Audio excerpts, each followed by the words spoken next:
Coming up tonight on YCN News, power outages are reported across Vermont. The Clermont City Council met last night, and some road accidents to report. For more news, sports, and weather, it's time for YCN, your local view. Now, your daily digest of the Dartmouth Lake Sunapee region, southern Vermont, and Windsor County. News, sports, weather, and all that is happening in our area. The news on YCN, your local view. Good evening and welcome to the Thursday edition of YCN News. I'm Laura James. Vermont residents are being asked by Governor Peter Shumlin to look out for one another as power outages continue and may do so over the weekend.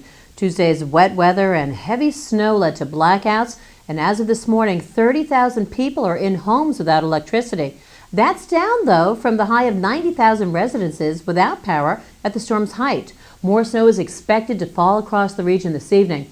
Shumlin called the winter storms as serious to hit Vermont since the drenching rains that led to the flooding since the Labor Day 2011 tropical storm Irene. Residents whose homes do not have heat may need to seek shelter elsewhere. Outages are occurring statewide, with Windsor County among the hardest hit. Green Mountain Power utility crews are among those working to restore power.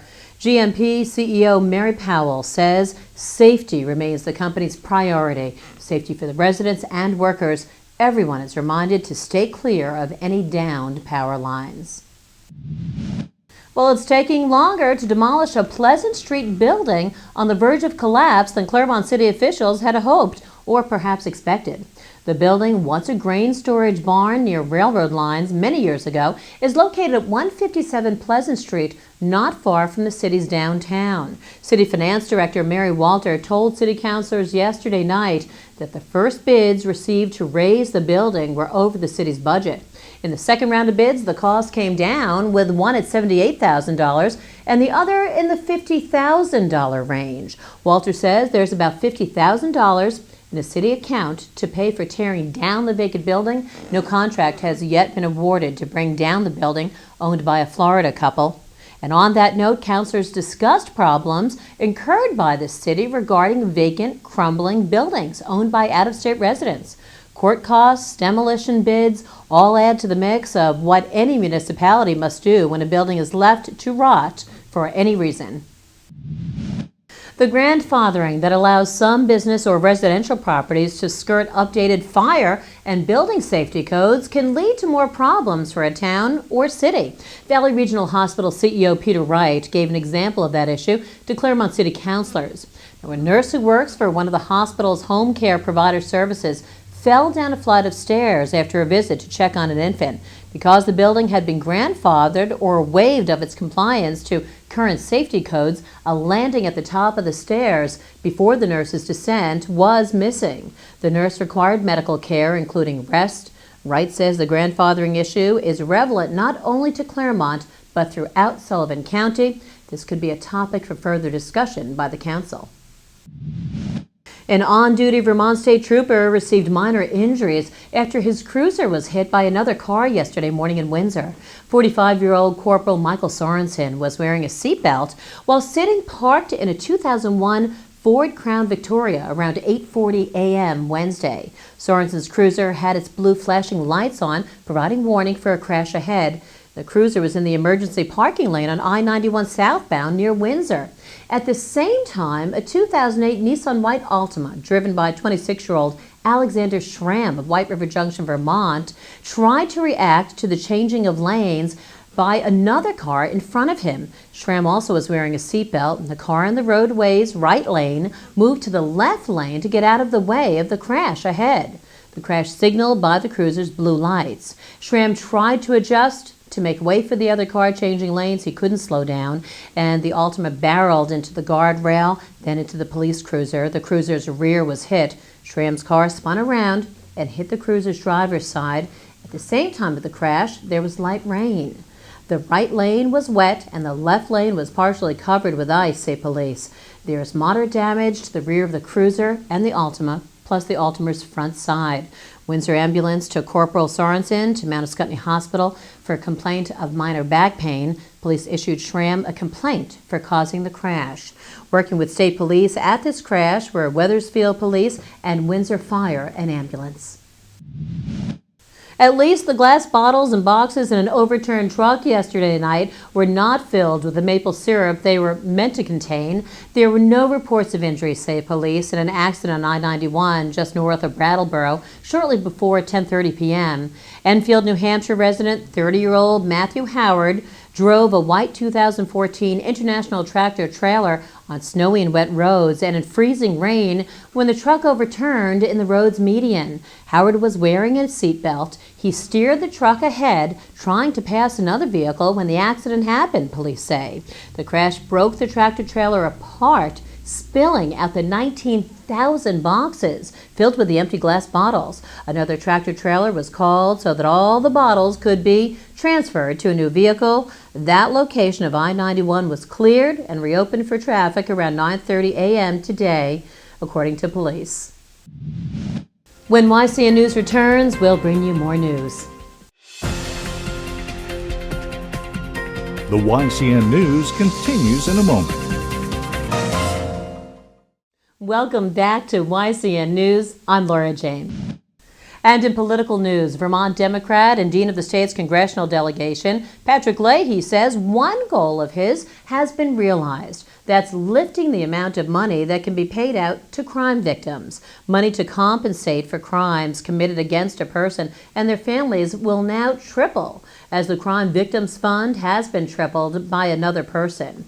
Earlier, the amount of money from the fund that could be distributed to victims and support programs was limited to $745 million, the Associated Press reports. Money collected from court fines and rulings to help victims could be higher, Leahy determined. Now that has happened. A panel of the U.S. Senate and House budget members agreed to increase that fund to $2.3 billion.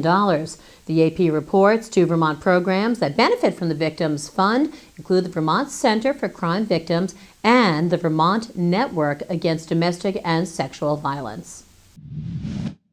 Meanwhile, in Lebanon, New Hampshire, police report the arrest of a man suspected of allegedly selling heroin. The arrest of 33-year-old Adam Rivera was made yesterday as Lebanon police worked with members of the New Hampshire Drug Task Force. Rivera is charged by police with 3 counts of acts prohibited for the alleged heroin sales. Each charge is a Class B felony, which carries up to 7 years in state prison time and up to $100,000 fine. If Rivera is convicted of the crimes, Rivera was scheduled to be arraigned in Lebanon District Court today. Well, even in the midst of our worries or fond memories of summer weather, it's important not to lose sight of the beauty of the holiday season. A trip to Salette Shrine in Enfield, New Hampshire could be the best antidote. The annual Christmas light display is underway, yet you can bring your secular self to enjoy too. Located on Route 4A, the lights are on every day from 5 to 9 p.m. There's no admission charge. This is the 60th year of the light display, which will continue through December 31st. Our next story reminds us to truly look out for one another, even by making a phone call or physically to check in on a neighbor to make sure they're okay. Well, police in Irisburg, Vermont say no foul play is suspected in the death of 71-year-old Patricia Little. The search for Patricia Little began Monday evening after she went for help for her husband, Stuart, also 71. The couple returned from a shopping trip, and when Stuart got out of the car at their home at 987 Creek Road, Stuart fell and could not get up. Patricia went for help, telling her husband that she would walk to a neighbor's house. She never returned.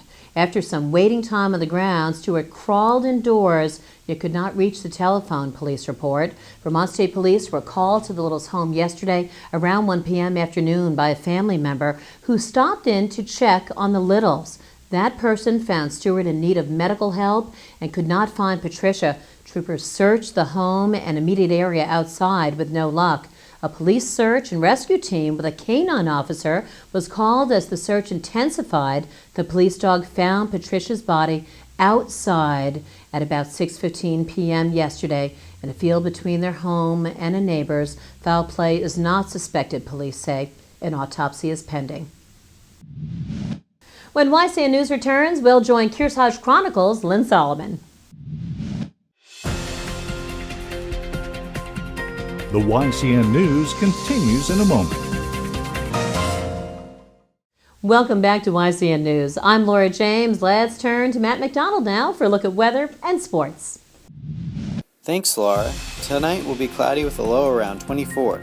Friday will be cloudy with a high near 33. Friday night will also be cloudy with a low around 24. Saturday, a 40% chance of snow is expected before 1 p.m. Then a chance of rain and snow showers will continue after 1 p.m. Highs will be near 33. Saturday night will be mostly cloudy with a low around 24. Snow Country Snapshot is brought to you by Bubba's Bar and Grill in Newbury, New Hampshire. Hallie O'Brien here at Loon Mountain with Andy the Snowmaker. They've got one of the most powerful and efficient snowmaking systems in New England. And it's a lot to do with the HKD Click Hydrants. Let's fire this thing up. I feel like Mother Nature doing this. Let it snow, let it snow, let it snow. This week's heavyweight packing snow is just what we want during the early season. It builds a super strong base, and then we're just going to make more snow on top of it. Mount Sunapee has a demo day this weekend. You can test out the latest skis and snowboards from 11 different brands. Pat's Peak added more energy-efficient snow guns this year, so they can open lots of terrain quickly. They've got more than half of their trails open this weekend. What makes you want to do that every winter? Being outside, making snow, I love skiing. It's a great feeling when you guys come by and say, "Snowmakers rock, yeah!" It's kind of like a Selsun Blue commercial. Or checking snow quality. That sounds much more appealing to the ladies, I'm sure. Absolutely. Well, high five. Yeah. Snowmakers are awesome! More fresh snow on the Vermont side this time around. Okemo and Mount Snow both got nearly a foot of fresh snow, and they're expanding their terrain quickly. And Okemo's official opening celebration of their 6-pack bubble chair is this Saturday morning. They've got breakfast and live music. And don't miss Mount Snow's live music and retro 80s party Saturday night. Thanks for the snowmaking lesson, Loon. I really appreciate it. Head over to snowcountry.com for all the weather and conditions, and we will see you next week. Bye. And now let's take a look at our community calendar. Tomorrow, the Cornish Select Board will hold a meeting at 3 p.m. And in Woodstock, Vermont, don't forget to check out the cool Yule Holiday Show at the Town Hall Theater starting at 7:30 p.m. Remember, you can submit local events from your community by sending them to news@ycnnow.com. Let's fast forward to some upcoming Manchester Monarchs games this weekend. The Monarchs will be on the road these next 3 games. Tomorrow they will travel to and face Portsmouth at the Cross Insurance Arena at 7 p.m. Then from there they will travel down to Worcester, Massachusetts for a game at the DCU Center at 7 p.m. Then on Sunday, the Monarchs will head to Providence, Rhode Island for a 3 p.m. game at the Dunkin' Donuts Center. YCN will bring you the results of these games next week. Thanks so much, Matt. When we return, we'll join Capital Connections' John O'Connor, who spoke with Peter Wright, CEO of Valley Regional Hospital. The YCN News continues in a moment.